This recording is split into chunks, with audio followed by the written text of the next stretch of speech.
सारी जिंदगी इच्छाओं के पीछे भागना मुझे लगता है कि सही है कि गलत है? आप बताओ। इच्छाओं के पीछे भागना सही है मैया? मैया बोलो राधे राधे। सुन लो मेरी मां, इच्छाओं के पीछे भागना सही है कि गलत है? जोर से। गलत है ना? इसलिए रावण की इच्छाएं पूरी ना हो पाई और शबरी की इच्छाएं पूरी हो गईं। बोलो हाँ। लंका में रहने वाला रावण, उसकी इच्छाएं पूरी ना हो पाई तो पुतले जल गए, और शबरी की इच्छाएं घास की झोपड़ी में पूरी हो गई तो श्रद्धा से राम मिल गए। इच्छाओं की पूर्ति जहां हो गई तो झोपड़ी में भी राम आ जाएंगे, झोपड़ी में भी राम आ जाएंगे। और इच्छाएं पूरी नहीं हुई तो सोने की लंका में भी आग लग जाएगी। इसलिए कहता हूं, इच्छाओं के पीछे मत भागो, इच्छाओं की गुलामी ना करो। आत्मदेव जी को बेटा नहीं था, उन्हें अपना मन भगवान में लगा लेना था, पर जिद की और बेटा मांग लिया। अब बेटे धुंधकारी ने डंडे से मारा, आत्मदेव जी रो रहे हैं।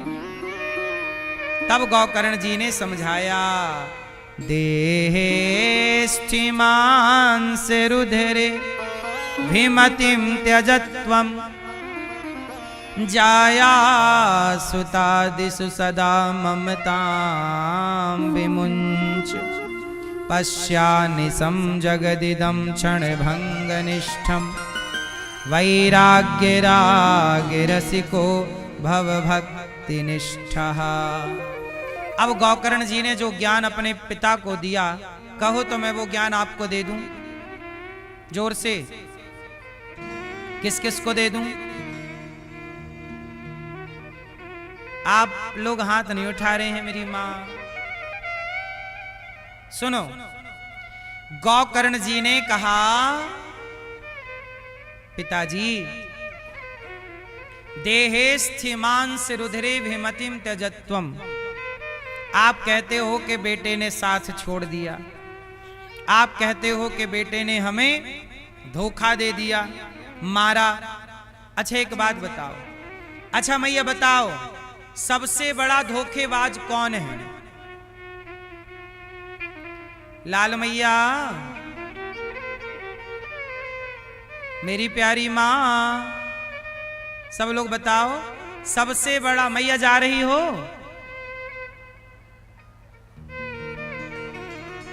हरी पीली गुलाबी नीली मैया जा रही हो? लो, बीच से ही जा रही हो कथा सुने बिना पूरी। घर कहीं ना जाएगा मेरी मां, आधा घंटा और बैठ लो। घर ही जाना है, भागा ना जा रहा है। और कल से मैं आपसे प्रार्थना करूं, 3 घंटे का समय लेके आना, 3 बजे से 6 बजे तक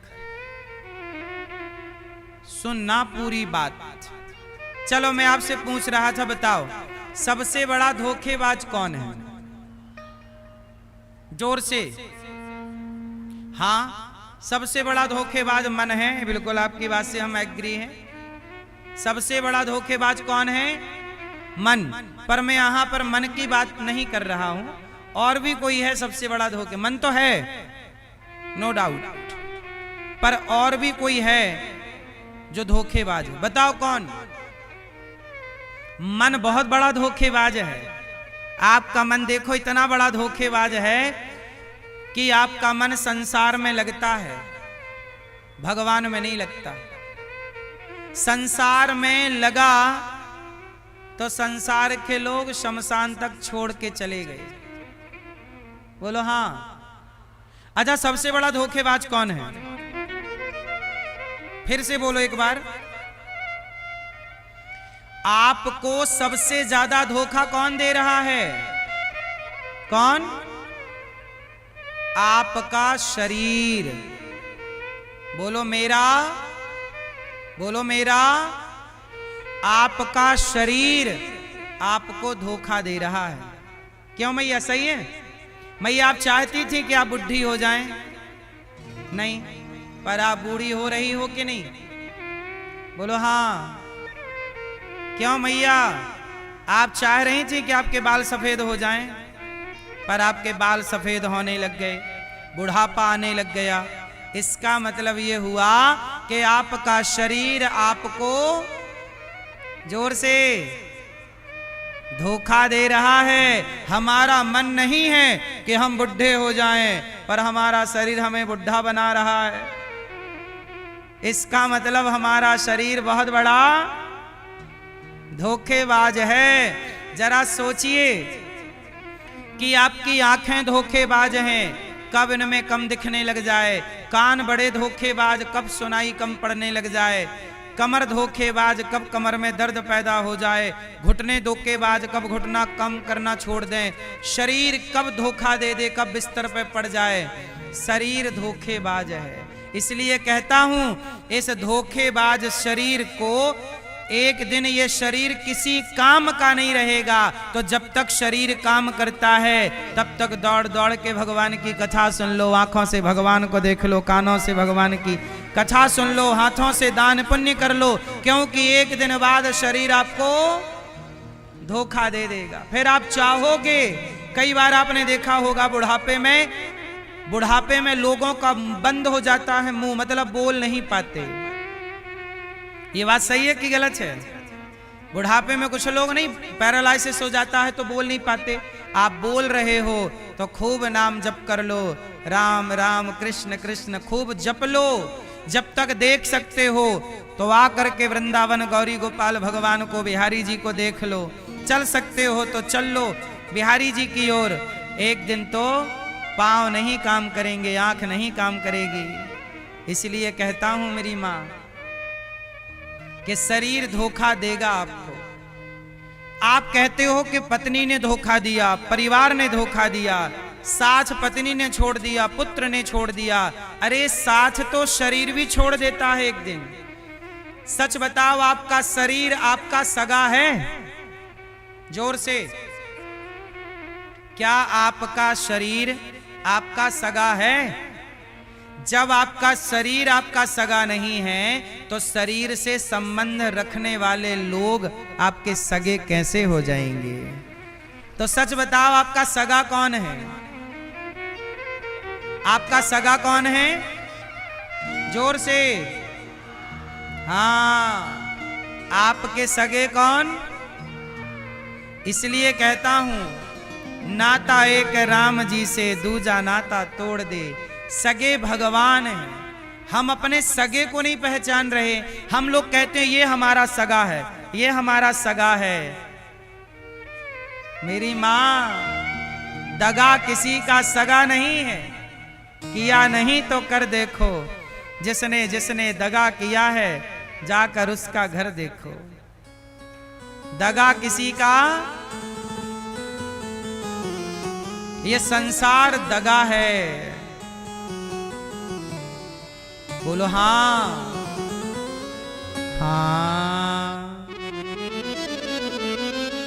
दगा किसी का सगा नहीं है, दगा किसी का सगा नहीं है।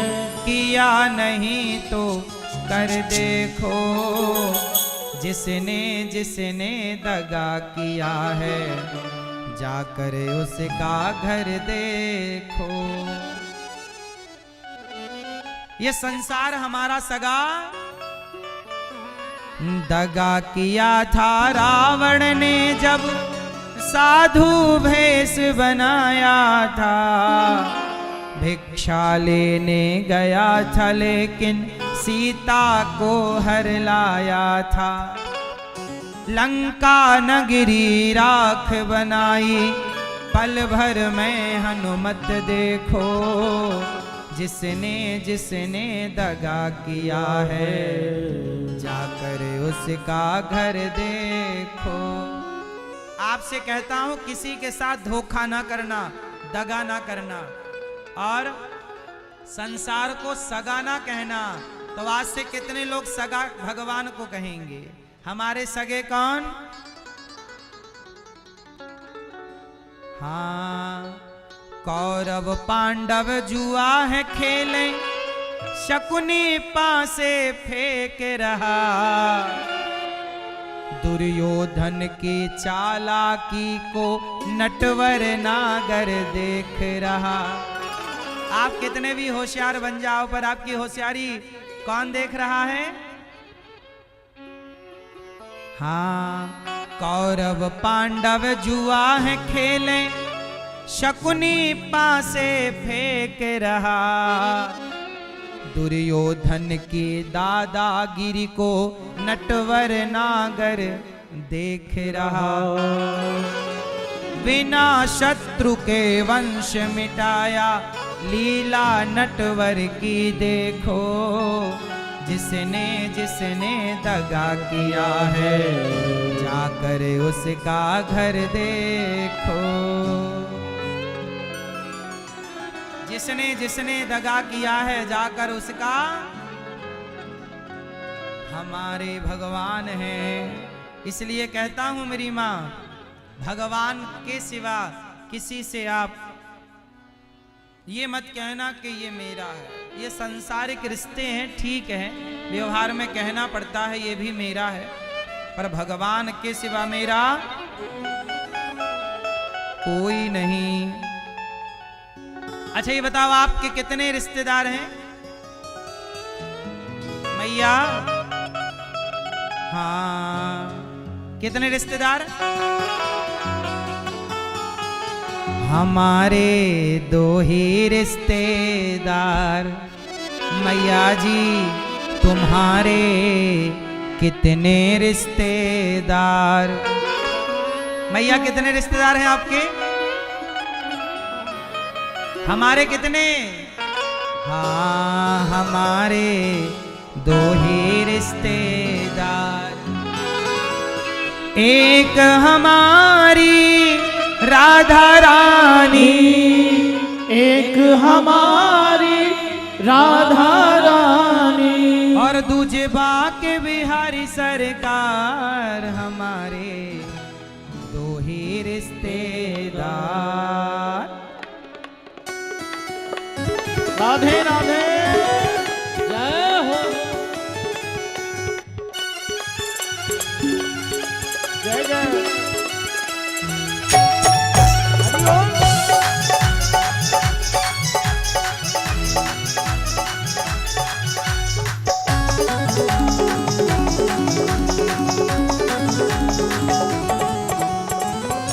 हमारे दो ही रिश्तेदार, हमारे दो ही रिश्तेदार, हमारे दो ही रिश्तेदार, हमारे दो ही रिश्तेदार। एक हमारी राधा रानी, एक हमारी राधा रानी, एक हमारी राधा रानी, एक हमारी राधा रानी। तुझे माँ के बिहारी सरकार। हमारे हमारे हमारे दो ही रिश्तेदार, हमारे दो ही रिश्तेदार, हमारे दो ही रिश्तेदार।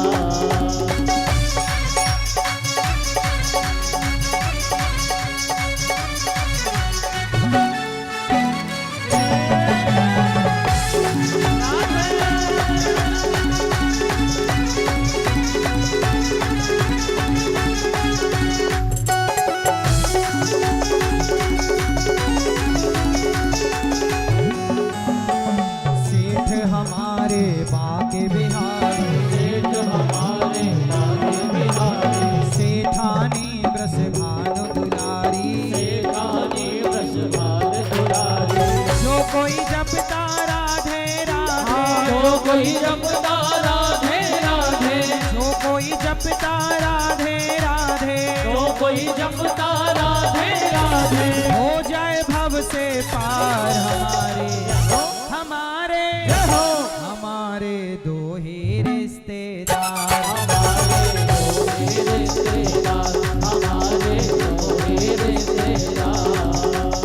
एक हमारी राधा रानी, एक हमारी राधा रानी, एक हमारी राधा रानी, एक हमारी राधा रानी। तुझे बाके बिहारी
किसी को कोई चिंता तो नहीं है?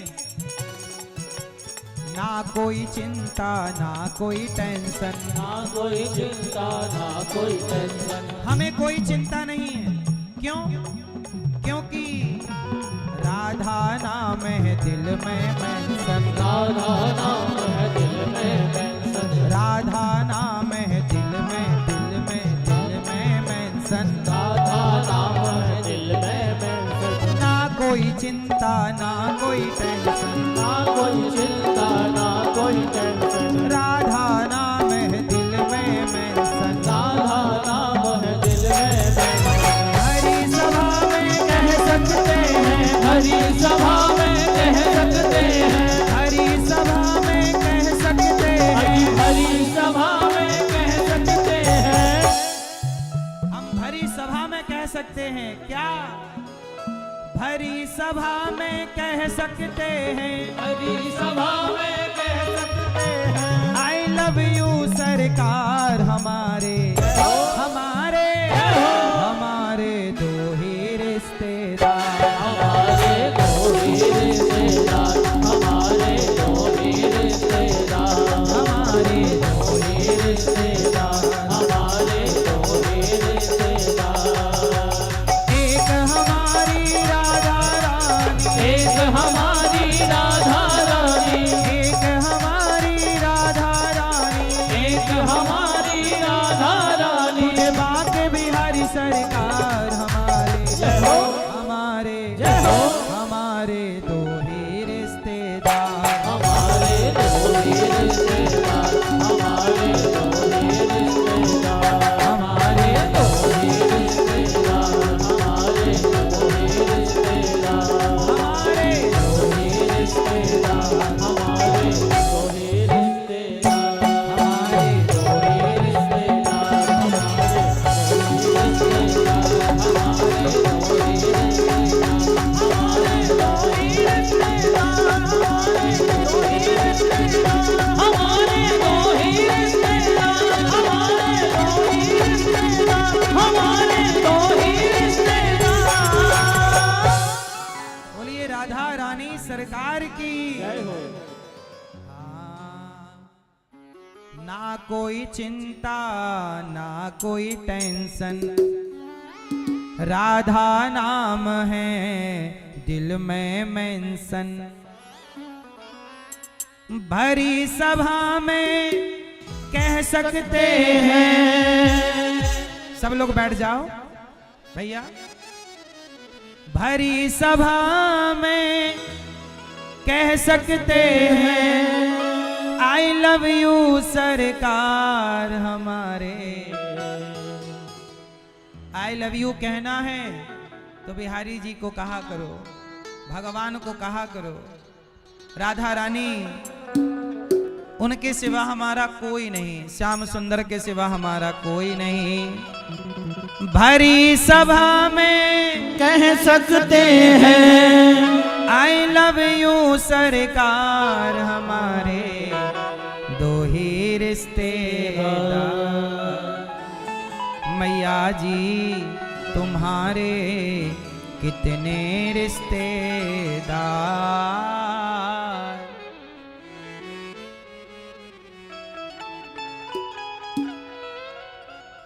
तो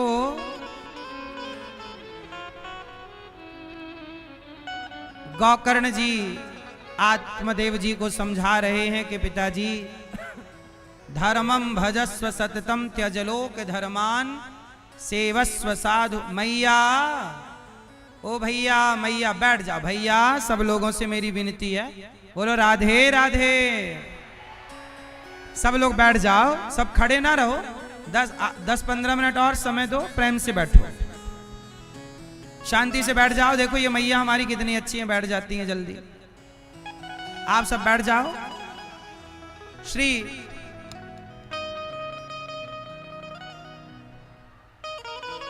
आत्मदेव जी महाराज ने गौकर्ण जी से जब सुना कि धर्मम भजस्व सततम त्यजलोक धर्मान सेवस्व साधु पुरुषान जहि काम तृष्णा, ये मानव जीवन क्यों मिला है?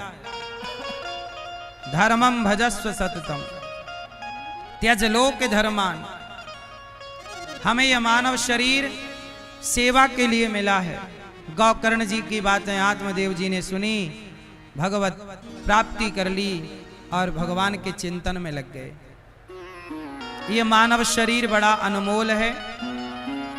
जितनी सेवा कर सकते हो, अच्छा काम कर सकते हो, कर लो। एक समय बाद आप अच्छा काम चाह कर भी नहीं कर सकते। चिता पे जल जाने के अतिरिक्त आप किसी काम के रहना जाएंगे। समय रहते सब काम हो सकता है। आत्मदेव जी महाराज भगवत चिंतन में गए। अच्छा, धुंधकारी ने मां को मारा। मां बेचारी कुएं में कूद कर मर गई। जब धुंधली मरी तो धुंधकारी 5 वैश्याओं को घर पे ले आया। उन 5 वैश्याओं ने धुंधकारी को गला दबा के मार डाला और 5 स्त्रियों ने धन बांट करके रफू चक्कर हो गई। धुंधकारी समाप्त हो गया। पर धुंधकारी शरीर से तो मर गया, पर माँ बाप को जो सताया था, गलत कर्म कर चुका था, अब वो भोगेगा कौन? तो धुंधकारी प्रेत बन गया। जब आप कोई गलत काम करते हैं तो आपको प्रेत बन करके अपने कर्मों का फल भोगना पड़ता है। पुरुष बनेगा प्रेत और स्त्रियां गलत काम करेंगी तो क्या बनेंगी? चुड़ैल। मैया, आप यदि गलत रास्ते पे चल पड़ी, अपने पति को धोखा दे दिया, यदि आपने अपने सास ससुर का अपराध किया है, उन्हें मारा है, पीटा है, पाप किए हैं, तो देखो बेटा यदि अपने माँ बाप को मारे तो उसे प्रेत बनना पड़ेगा। जो बेटा अपने माँ बाप पे हाथ उठाएगा उसे प्रेत बनना पड़ेगा। धुंधकारी ने ऐसा ही किया, इसलिए प्रेत बना। अब प्रेत जब बना तो वो बड़ा कष्ट में चला गया। तब एक दिन उसने, धुंधकारी ने अपने भैया गौकर्ण जी से कहा, प्रेत बना था तो रूप बदलता हुआ बोला प्रेत के रूप में कि भैया मैं आत्मदेव, मैं धुंधकारी हूं, अहम भ्राता तुदीयोस्मि धुंधकारी ते नामता। मैं धुंधकारी हूं, मैं प्रेत योनि में चला गया हूं, बताओ मेरी मुक्ति कैसे हो? तब गौकर्ण जी ने धुंधकारी जैसे पापी की मुक्ति के लिए ये भागवत सुनाई। और जो भागवत 7 दिन की जब गौकर्ण जी ने सुनवाई तो बांस की ग्रंथि में जाकर धुंधकारी बैठा। पहले दिन की कथा सुनी तो धुंधकारी बांस की एक गांठ फट गई। दूसरे दिन की कथा में बांस की दूसरी ग्रंथि, तीसरे दिन की कथा में बांस की तीसरी ग्रंथि, और 7 दिन की कथा पूरी होते ही धुंधकारी एक देवताओं की तरह दिव्य पुरुष बना और विमान आया और विमान पर बैठकर जाने लगा। तो गौकर्ण जी ने कहा, भैया ये तो बताओ आप कौन हो? तब धुंधकारी ने कहा, भैया मैं धुंधकारी हूं, प्रेत बन गया था। जरा सोचिए कि आपके दादे परदादे यदि प्रेत बन जाएं, यदि कोई व्यक्ति पाप से प्रेत बन जाए, तो धुंधकारी बोला कि मैं प्रेत बना था पर भागवत सुना तो मेरा मोक्ष हो गया, मेरा उद्धार हो गया। इसका मतलब ये है कि पापी से पापी यदि प्रेत भी बन जाए तो भागवत से उनका उद्धार हो जाता है। इसलिए अभी भागवत जी के पोथी पाठ होंगे वृंदावन में 5 मार्च से। तो आप भी अपने माता पिता के लिए, अपने कल्याण के लिए जीते जी भागवत जी के पोथी पाठ करा सकते हैं। और आप भी भागवत जी के पोथी पाठ करा के और आप भी अपने माता पिता को, पूर्वजों को भागवत जी का पाठ सुना दो। जीवन में एक बार भागवत जरूर सुननी चाहिए। भागवत जी के पोथी पाठ करा सकते हैं आप अपने पितरों के निमित्त। इतना विशाल आयोजन इस तरह से आप ना करा पाओ तो पोथी पाठ करा लो, वही पुण्य वही फल आपको आपके पितरों को प्राप्त हो जाता है। तो आप लोग भी पोथी पाठ करा सकते हैं, जो कि 5 मार्च से होने जा रहा है। अगला पोथी पाठ अष्टोत्तर। प्रिय भक्तों, धुंधकारी भागवत सुन के तर गया। गौकर्ण जी ने फिर भागवत सुनवाई के भाई सबने भागवत सुनी। धुंधकारी क्यों तरा, बाकी लोग क्यों नहीं तरे? तब कहा कि धुंधकारी ने बड़ी एकाग्रता से भागवत सुनी। अच्छा, भागवत कैसी सुननी चाहिए?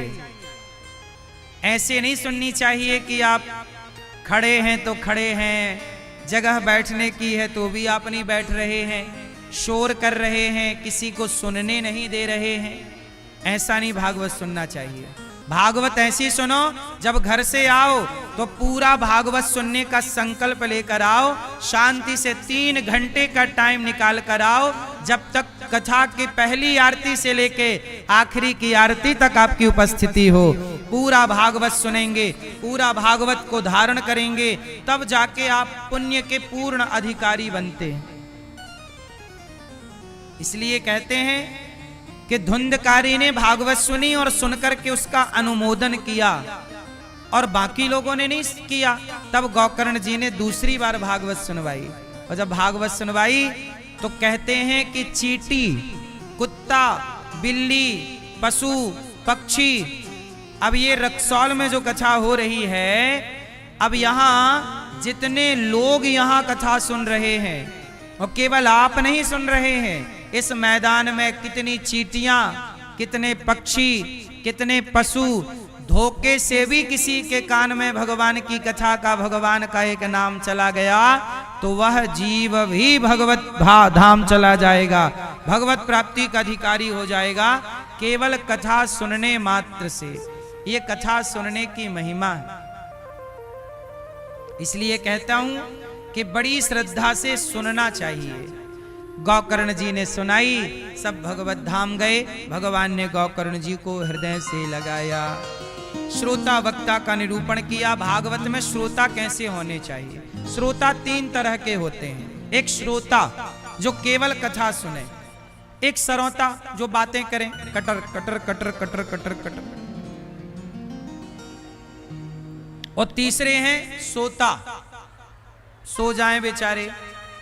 तो श्रोता अच्छे होते हैं जो केवल कथा सुने, और सोता भी ठीक ही होते हैं, बेचारे सो जाते हैं। पर सबसे जो श्रोता होते हैं, मतलब कटर कटर बातें करें, डिस्टर्ब करें, ये ठीक नहीं होते। इसलिए आपको अच्छा श्रोता बनना होगा। वक्ता कैसा हो?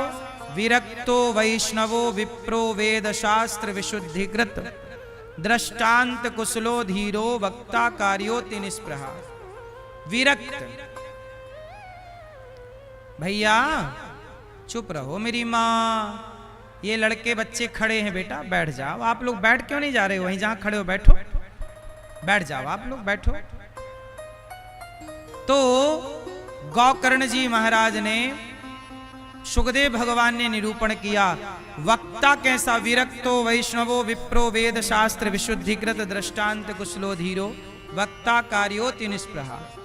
विरक्त हो, वैष्णव हो, भगवान का परम भक्त होना चाहिए।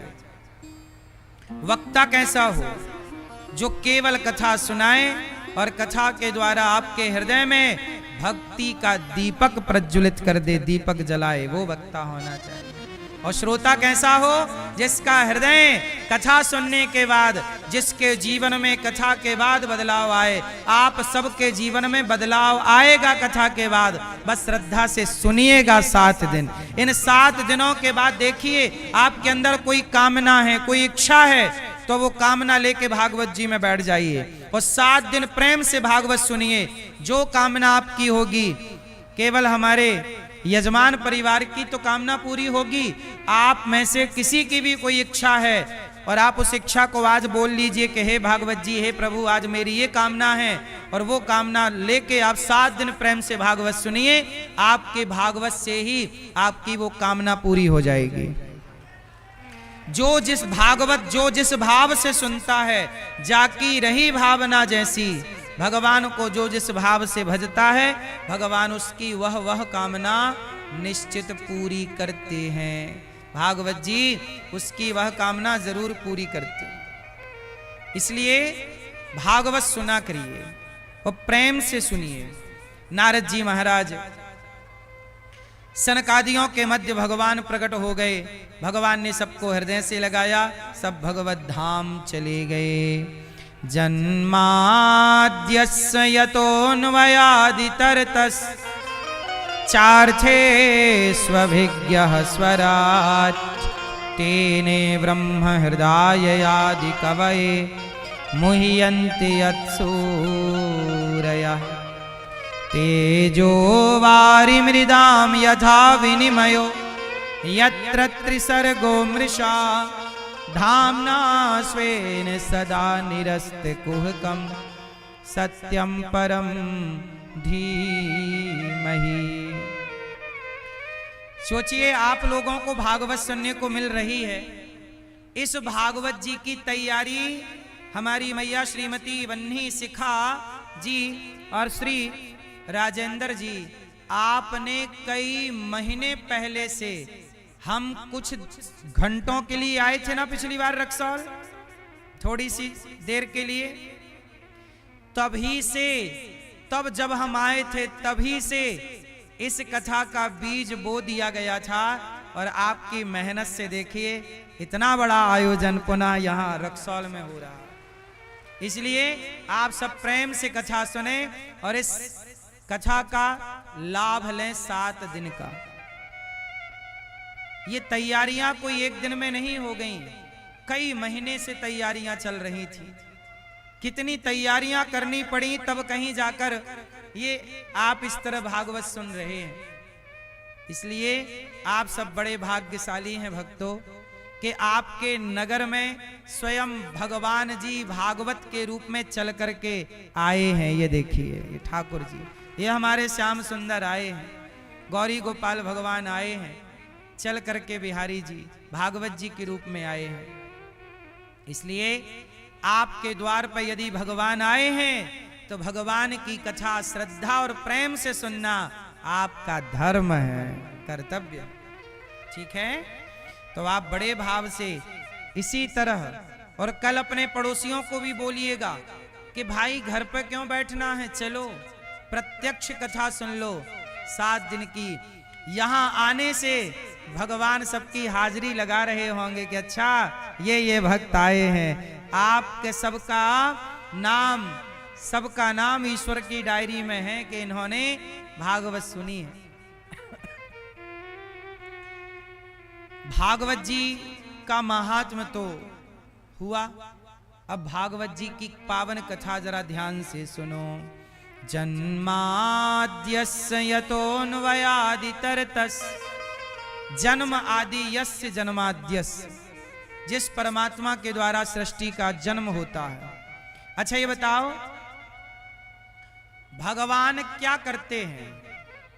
मैया, आप में से कितने लोगों ने भगवान को देखा है? जिसने भगवान को देखा हो वो हाथ उठाएं। जिन्होंने भगवान को नहीं देखा वो हाथ उठाएं। किस किसने भगवान को नहीं देखा? नहीं देखा बोलो हाँ या ना, जोर से। नहीं देखा? अरे अब हम आ गए हैं, आपका ये दास आ गया है, अब हम आए हैं तो आपको दिखा कर ही जाएंगे भगवान। किस किस को देखना है? चलो आज ही दिखा दूं कि कल? चलो आज ही दिखा। शांति से सुन लो, आप लोग बैठो, सब बैठ जाओ। पहले आगे वाले भैया लोग, नौजवान दोस्तों, आपसे मेरी प्रार्थना है, आप सब समझदार हैं, पढ़े लिखे हैं, बैठ के कथा सुनी जाती है मर्यादा में, है ना? आप सब बैठ जाओ और शांति से सुनो। एक भी नहीं बैठा, सोच लो।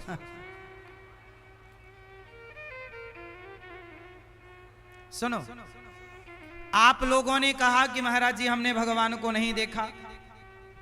अच्छा ये बताओ, आप लोग मंदिर गए कि नहीं कभी? जोर से गए ना? तो सच बताओ, मंदिर किसे देखने गए थे? अभी तो आप कह रहे हैं हमने भगवान को नहीं देखा हैं? आप मंदिर गई थी किसे देखने? और अभी आपने कहा हमने भगवान को नहीं देखा। इसका मतलब है जो मंदिर में भगवान बैठे हैं, आप उन्हें भगवान नहीं समझते, आप उन्हें पत्थर की मूर्ति समझते हैं, आप उन्हें पत्थर समझते हैं। और याद रखना मेरी माँ, जब आप पत्थर समझोगे तो पत्थर का ही दर्शन होगा। लेकिन प्रहलाद जी के सामने जब हिरण्यकश्यपु ने पूछा कि तेरा भगवान कहाँ है, तो प्रहलाद जी ने एक पत्थर के खंबे की ओर इशारा करके बोला कि मेरे भगवान इस खंबे पर हैं। हिरण्यकश्यपु बोला कि भगवान हैं तो मुझे दिखाई क्यों नहीं पड़ते? प्रहलाद जी ने कहा पिताजी, मेरी आंखों से देखोगे तो आपको भगवान दिखाई पड़ेंगे। यदि हिरण्यकश्यपु की आंखों से देखा जाए तो खंबा है, और प्रहलाद की आंखों से देखा जाए तो खंबे में भगवान है। और जब हिरण्यकश्यपु ने खंबा तोड़ा तो सच बताओ भगवान थे कि नहीं? तो बताओ पत्थर में भगवान है या नहीं?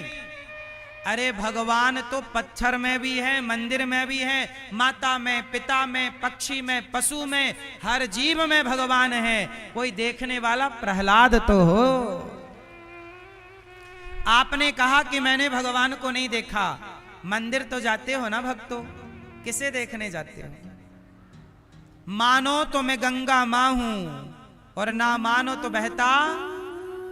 जब आप मानोगे ही नहीं तो वो तो मूर्ति है, और मानो तो मूर्ति नहीं होती साहब। भाव की ज्योत को, भावना की ज्योत को जला कर देखिए, बोलती हैं मूर्तियां बुला कर देखिए। अच्छा एक बात बताओ, एक मैया कथा सुन के घर गई।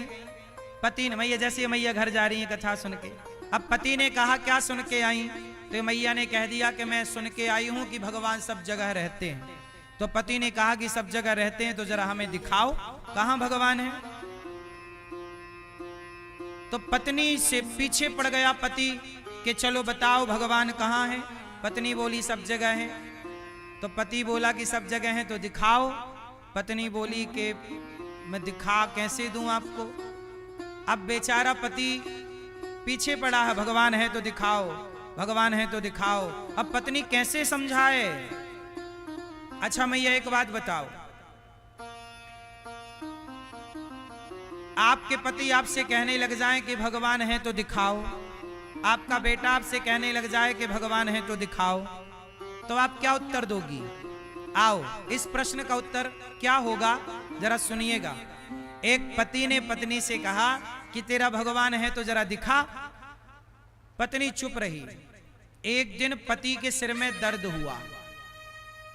पत्नी से कहा पति ने कि जरा डॉक्टर को बुलाओ, सिर में दर्द हो रहा है। तुरंत पत्नी ने पति को कहा कि स्वामी आपके सिर में कहीं दर्द दिखाई तो नहीं पड़ रहा है मुझे। पति बोला सिर में दर्द है। पत्नी बोली दर्द होता तो मुझे दिखता, मुझे नहीं दिख रहा है, इसका मतलब आपके सिर में कोई दर्द नहीं है। पति बोला पागल हो गई है, दर्द भी दिखता है क्या? दर्द तो है। पत्नी बोली स्वामी मैं यही तो समझा रही थी कि जैसे दर्द है, दर्द दिखता नहीं है, दर्द का अनुभव होता है, ऐसे ईश्वर है, ईश्वर को भी भक्ति करके अनुभव किया जा सकता है। कुछ चीजें आप कहो कि मेरे सामने लाके प्रकट करो, तो मैया मैं प्रकट भी कर दूं। अच्छा एक बात बताओ, दुर्योधन के आगे भगवान कृष्ण खड़े थे कि नहीं? जोर से, क्या वो पहचान सका? जोर से। क्या रावण के आगे राम नहीं खड़े थे? क्या रावण पहचान सका? भगवान आपके आगे खड़े भी हो जाएं, पर आपके अंदर विभीषण जैसी भक्ति ना हो, अर्जुन जैसी श्रद्धा ना हो, तो खड़े भी हो जाएं तो आप नहीं पहचान पाओगे। रावण के आगे खड़े थे, कहां पहचान पाया? रावण तो विद्वान था, हम में से इतना विद्वान कोई नहीं है जितना विद्वान रावण था। बोलो हाँ, लेकिन वो रावण राम को नहीं जान सका। इसका मतलब भगवान को जानने के लिए क्या चाहिए? जैसे इंग्लिश को जानना है तो इंग्लिश की भाषा का ज्ञान चाहिए। बोलो हाँ। आपको चाइना की भाषा जाननी है तो चाइना की भाषा का ज्ञान चाहिए। यदि आपको भाषा आती है तो चाइना का अखबार आप पढ़ लोगे, इंग्लिश आती है तो इंग्लिश का अखबार पढ़ लोगे, आपको उर्दू आती है उर्दू का अखबार पढ़ लोगे, मराठी आती है तो मराठी का अखबार पढ़ लोगे, और आपको नहीं आती भाषा तो क्या आप मराठी का अखबार पढ़ पाओगे यदि मराठी नहीं आती तो? जोर से। इसका मतलब क्या ये मान लूं कि अखबार में कुछ नहीं लिखा? अखबार में लिखा सब कुछ है, पर मुझे ये पढ़ना नहीं आता। उसी तरह भगवान तो कण कण में लिखा है, बस आपको पढ़ना नहीं आ रहा है। पढ़ने वाला कोई प्रहलाद हो तो खंबे में भी पढ़ लेता है कि ये प्रहलाद, ये रहे भगवान। पढ़ने वाला हो तो खंबे में भी पढ़ा जा सकता है। क्यों? प्रहलाद ने खंबे में पढ़ लिया कि नहीं? पढ़ लिया, मतलब पहचान लिया। बोलो हाँ, बोलो हाँ। और आप लोग कह रहे हैं कि भगवान को हमने नहीं देखा, मंदिर तो गए हैं पर देखा नहीं है। मैया, भगवान मंदिर में नहीं, आपकी विश्वास में रहते हैं, आपकी श्रद्धा में रहते हैं। प्रहलाद जैसा विश्वास है तो भगवान है। अच्छा एक बात बताओ, दही में मक्खन है कि नहीं? जोर से।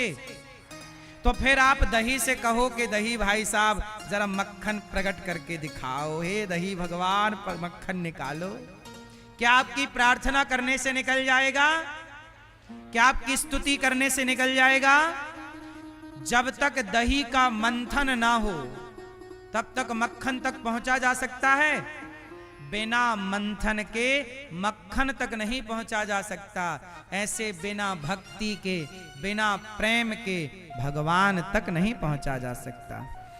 बिना भक्ति, बिना प्रेम के भगवान तक रावण ना पहुंच पाया, जबकि रावण इतना विद्वान, इतना पैसे वाला, कहां पहुंचा? राम खड़े थे, पहचान नहीं पाया। अच्छा एक बात बताओ, शबरी पहचान गई कि नहीं राम को? जोर से, जोर से, जोर से। हाँ या ना? ना, शबरी भी नहीं पहचानी। जब राम आए तो शबरी ने कहा कौन है आप? तब राम जी ने खुद कहा कि माता शबरी, तू अपने गुरु के वचनों पे भरोसा करके जिस भगवान की आराधना में लगी थी वही भगवान मैं हूं, वही राम मैं हूं। अच्छा एक बात सुनो, राम ने अपना परिचय जब शबरी को दिया तो शबरी पहचान गई। बोलो हाँ, बोलो हाँ। लेकिन राम ने अपना परिचय तो रावण को भी दिया था। हनुमान जी ने यही तो कहा था कि वो भगवान है।